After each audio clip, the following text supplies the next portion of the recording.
Everyone, क्या हाल है, कैसे हैं आप लोग। और मेरे पास ट्राइपॉड नहीं है, इसलिए मेरा कैमरा हिलता रहता है। और मैं आई हुई थी पीछे वॉक करने, और ये वाली सीधी गली निकल के ये सीधी गली हमारे घर को जाती है। और ट्रैफिक बहुत ज़्यादा है आज, एज़ यूजुअल। गर्मी भी बहुत ज़्यादा है। और बस ये देखो, यहाँ पे जिस एरिया में मैं रहती हूँ ये अच्छे अच्छे घर बने हुए हैं। ये बहुत हाई फाई नहीं, हम सऊदी को बोलते हैं कि बहुत हाई फाई है, हाई फाई भी है, बट ऐसे घर बने हैं एरिया में। और यहाँ पे मैं आपको दिखाती हूँ बिल्लियाँ। आपको ये देखो, ये देखो, ये देखो, ये देखो, ये दोनों आपस में लड़ रही हैं।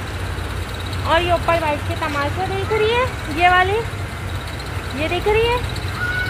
और ये दोनों लड़ रही है, ये लड़ रही है, और ये भी इनका तमाशा देख रही है। और ये ज़रा चौकस हो गई है। यहाँ भी आपको बिल्लियों का ये हाल मिलेगा।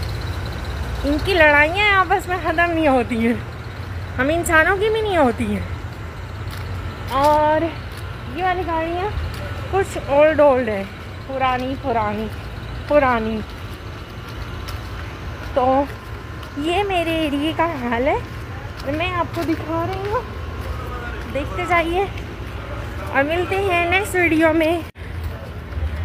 उस दिन मैंने फायर देखने जाना था, लेकिन इतना रश था। और मैं अपनी जिस दोस्त के साथ जा रही थी उसने रास्ते में फसड्डी डाल दी, पसूड़ी। उसकी वजह से मेरा जाना ही नहीं हुआ फायर देखने के लिए। तो इंशाल्लाह अब इनका कोई नेक्स्ट इवेंट आएगा, फिर मैं वो देखने के लिए जाऊंगी फायरवर्क।